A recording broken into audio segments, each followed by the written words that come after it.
Assalamualaikum guys, ketemu lagi di Ulas Buku.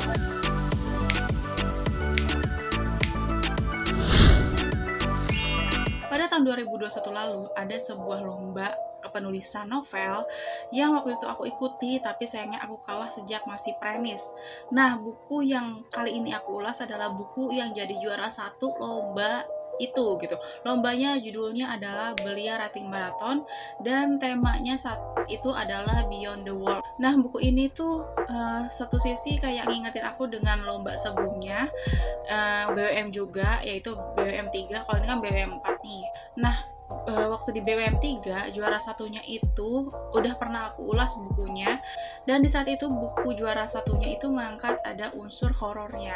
Nah, dan ternyata di juara 1 BWM 4 juga mengangkat unsur horor dalam novelnya, dan judulnya adalah ini, Podcast, yang ditulis oleh Lia Nurida, dan ini sudah dibaca oleh ratusan ribu orang di Wattpad ketika masih maraton di Wattpad waktu masih lomba berlangsung itu.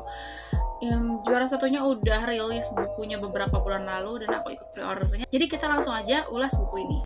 Kita ngomongin sekilas tentang cerita di sini ya. Jadi dari premisnya ini ada seorang pelajar bernama Berlin yang menyamar, dia punya nama samaran namanya Briska, dan dia itu membuat podcast misterius yang isinya tentang horor-horor gitu.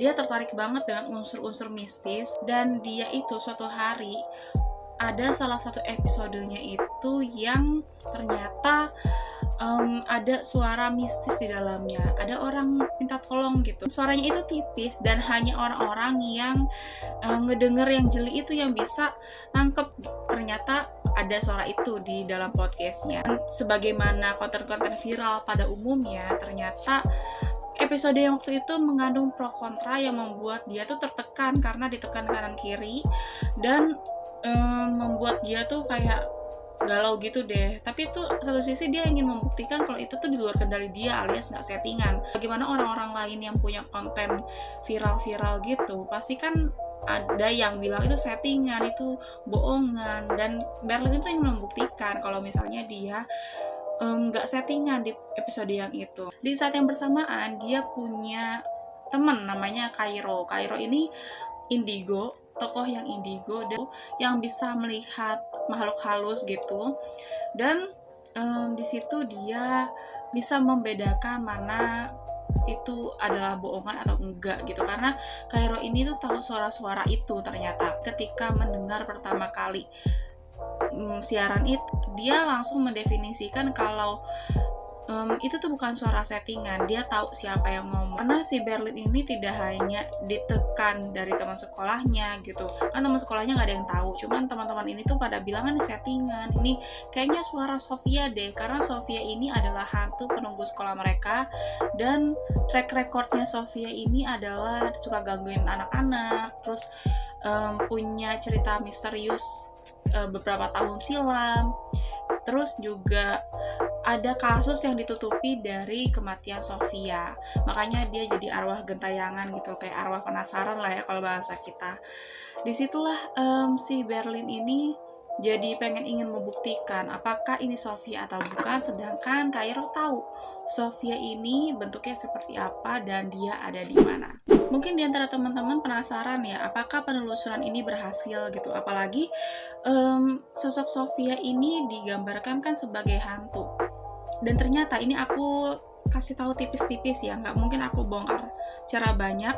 Halangan di sini adalah Sofia nggak ingat apapun yang terjadi semasa hidupnya, dan dia pun bertanya-tanya kenapa dia itu nggak selayaknya orang yang meninggal dengan tenang gitu, karena dia itu malah dibiarin berkeliaran, pengen tahu apa yang terjadi dalam hidupnya dan apa yang belum selesai pada masa itu.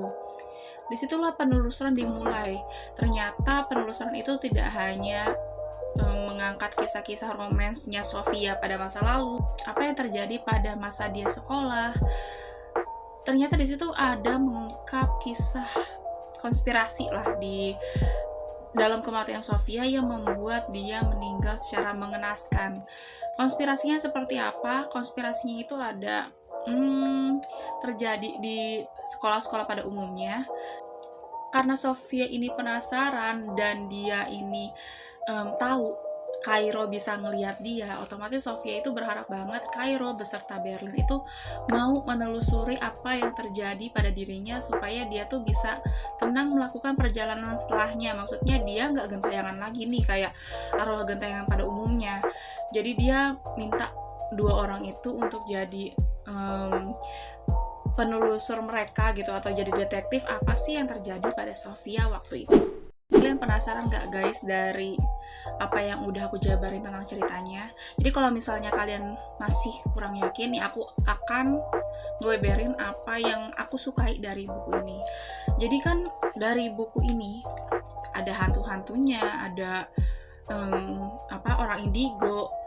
Kayaknya kebayang gak sih kalau ini adalah cerita horor gitu. Tapi ternyata sebagaimana citra yang ada di buku BWM 3 yang mana judulnya Happy Birthday, yang mana ada unsur mistis-mistisnya juga. Kalau di buku ini aku menganggap kisah horor yang dibawakan justru gemes, malah cenderung sedih. Aku di bab-bab awal itu malah ngerasa aku sedih banget sih jadi Sofia gitu. Kenapa Sofia menyedihkan? Karena ada bagian dari diri Sofia yang mungkin, ya ampun kasihan banget ini orang gitu. Aku gak bakal ceritain detailnya, biar kalian baca sendiri buku ini. Ditambah cara penulisnya atau Mbak Lia Nurida ini menjabarkan alur demi alur, clue demi clue itu rapi dan detail gitu. Kadang-kadang aku merasa clue yang ini tuh bukan clue gitu. Ada sebuah adegan yang aku pikir itu bukan cuma adegan lewat aja, ternyata itu adalah kunci untuk di akhir, dan itu kunci yang berpengaruh pada cerita. Terus kita dibikin terkecoh beberapa kali terhadap sesuatu yang mungkin udah kita duga nih, kayaknya pelakunya ini deh, kayaknya Sofia meninggal karena ini deh, jangan-jangan dia yang jahat. Ternyata ini terkecoh, ini ternyata bukan lawan, ini teman, ini ternyata bukan teman, ini lawan.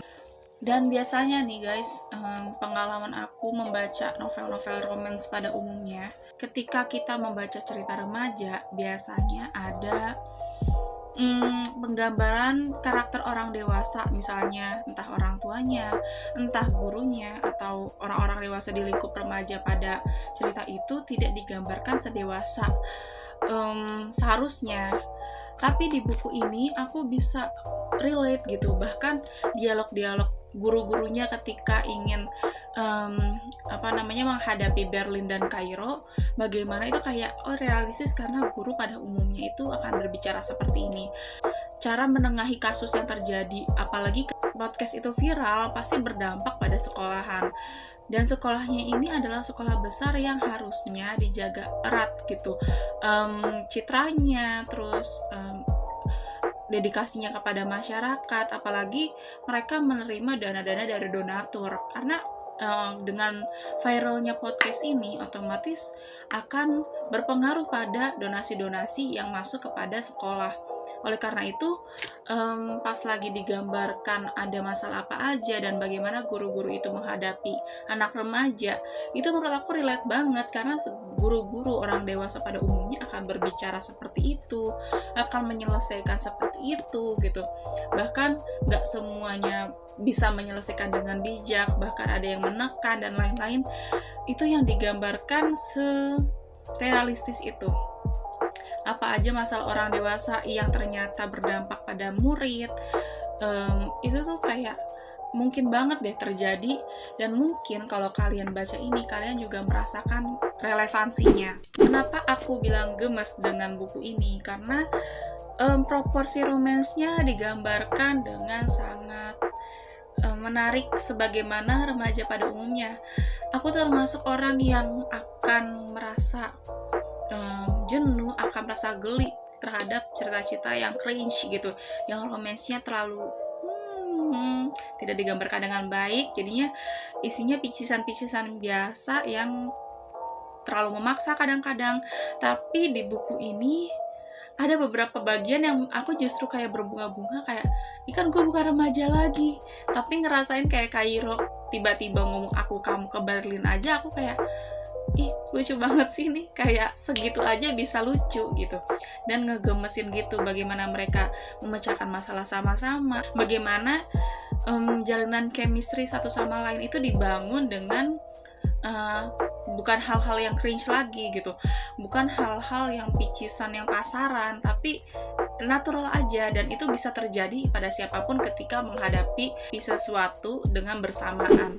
Oh iya, tadi kan aku udah cerita tentang sedihnya, gemesnya, terus juga tentang Sofia yang sempat hilang ingatan tentang masa hidupnya. Aku mengingat atau terkenang pada sebuah drama Korea yang judulnya 49 Days gitu. Nah, di 49 Days itu tuh kalian kalau udah ada yang nonton tuh kayak tahu betapa sedihnya cerita itu, betapa beberapa clue yang digambarkan secara rapi, detail, dan menarik, dan ternyata berpengaruh besar pada cerita. Dan menurut aku tuh buku ini mengingatkan aku pada itu, cuman otomatis ini kan lebih apa ya, mereka punya otentik sendiri-sendiri gitu loh, punya ciri khas masing-masing yang nggak sepenuhnya mirip gitu. Mereka cuman bikin aku terkenang aja gitu. Antara buku ini dan drama Korea itu, menurut aku ini adalah buku dari seorang Lia Nurida yang aku sukai bahkan sebelum Caramel Love. Jadi ini dulu baru Caramel Love Recipe gitu. Wah, ini level up banget sih skill nulisnya. Aku ngerasa banyak banget pengen belajar dari teknik memecahkan misteri, menyebar clue yang rapi, bahkan gimana biar bisa dicermati oleh remaja dan bisa dinikmati, nggak bikin pusing gitu. Menurut aku kalau kalian nih yang remaja, mendingan kalian baca buku ini deh gitu. Kalian jadi punya gambaran nggak cuma remaja yang cinta-cintaan doang, tapi juga kalian punya visi misi gitu.